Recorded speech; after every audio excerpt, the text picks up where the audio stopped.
Assalamualaikum warahmatullahi wabarakatuh. Nama saya Rosma binti Busra, nombor metik 049879. Nama pasangan kumpulan saya ialah Nur Atirah binti Muhammad Nur Amirul, nombor metik 050340. Kami akan membentangkan tentang kajian amalan-amalan tarikat Qadiriyah wa Naqsyabandiyah di Malaysia. Untuk subjek kajian ilmu tarikat, kod subjek ialah USI 42302 yang diajar oleh Ustaz Muhammad Saiful Bahri bin Abdullah.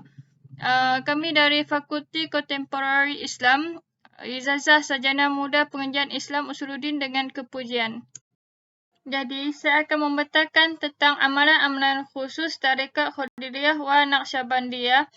Amalan khusus yang pertama adalah manaqib. Manaqib merupakan acara bulanan bagi ikhwan tarikat Qadiriyah wa Naqsyabandiyah. Acara bulanan ini merupakan perhimpunan di suatu majlis. Dalam majlis manaqib ini, pembacaan manaqib Syekh Abdul Al-Qadir Al-Jilani akan diperdengarkan kepada para ikhwan selain daripada pembacaan ayat suci Al-Quran bertawassul dan beberapa acara lain lagi. Yang kedua adalah riadah. Riadah bermaksud latihan jiwa ke arah kebaikan dan suatu proses pemindahan daripada suatu yang ringan kepada yang berat secara berperingkat-peringkat sehingga ia mencapai suatu keadaan di mana perkara-perkara yang berat menjadi mudah dan ringan. Maksudnya seperti zikir, berdoa ataupun amalan-amalan ibadah yang lain akan selalu dibuat dan pengamal tarikat ini akan beristiqamah untuk melakukannya sehingga merasakan amalan ini menjadi ringan dan mudah. Yang ketiga adalah muraqabah. Muraqabah merupakan suatu keyakinan yang dimiliki oleh seseorang hamba iaitu merasai dipantau dan diperhatikan oleh Allah Subhanallah Ta'ala pada setiap saat, setiap masa, setiap waktu, setiap nafas yang dihembus dan setiap kedipan mata. Maksudnya di sini, setiap apa yang kita lakukan, kita merasai Allah memerhatikan kita. Jadi, mereka takut untuk melakukan sesuatu yang Allah mungkar. Jadi, untuk penutup, tarikat Qadiriyah wa Naqsyabandiyah merupakan salah satu tarikat yang terkenal di Nusantara dan terdapat yang mengamalkannya di Malaysia. Tarikat ini membolehkan manusia untuk merasa lebih dekat dengan Allah Subhanahu Wa Taala dengan adanya amalan-amalan khusus yang dilakukan oleh orang yang mengamalkan tarikat. Amalan-amalan khusus tadi iaitu zikir, manaqib, riadah dan muraqabah. Jadi untuk kajian ini, saya telah menemui dua orang responden dan saya telah membagikannya kepada dua bentuk pembahagian, yang bertarikat dengan yang tidak bertarikat. Yang bertarikat saya telah menemui Dato' Syekh Muhammad Hafiz bin Syekh Omar yang berumur 39 tahun.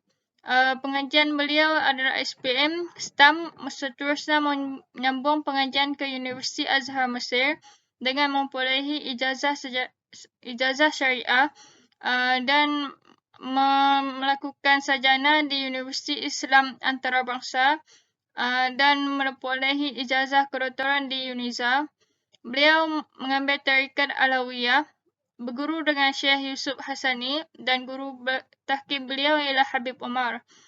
Beliau mengambil tarikat Alawiyah ini kerana dekat dengan dirinya dan keluarganya. Dan sebab orang bertarikat ni adalah kerana tidak pandai hormati. Dengan bertarikat, mereka akan pandai menjaga hati. Beliau menyatakan bahawa terdapat rujukan khas seperti Kitab At-Tanwir dan yang lain-lainnya. Penerimaan tarikat di Terengganu juga disambut dengan baik. Perubahan selepas mengamalkan tarikat adalah amat ringan syariat apabila ada tarikat. Seperti melakukan sunnah, akan sentiasa dipermudahkan untuk melakukan sunnah tersebut. Dia menyatakan bahawa guru dengan murid akrabnya seperti ayah dan anak. Seterusnya, saya akan membentangkan tentang yang tidak bertarikat. saya telah menemu bual Encik Muhammad Shanizal bin Halidi yang berumur 28 tahun. Pekerjaannya nelayan, berstatus sudah berkahwin. Maklumat tambahan merupakan ahli jawatan kuasa di Surau Kampung Pelimpah Daro. Beliau menyatakan bahawa beliau tidak mengenali tarekat dan tidak mengetahui bahawa tarekat ada dalam Islam. Beliau juga hanya tahu asas-asas Islam seperti yang telah termaktub dalam syariat. Ini disebabkan oleh Kampung Pelimpah merupakan perkampungan pedalaman yang jarang dijejak oleh pendakwah-pendakwah.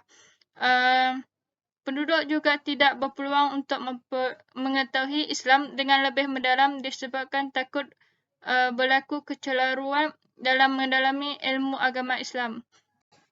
Ini saja yang saya dapat bentangkan. Sekian, terima kasih. Assalamualaikum warahmatullahi wabarakatuh.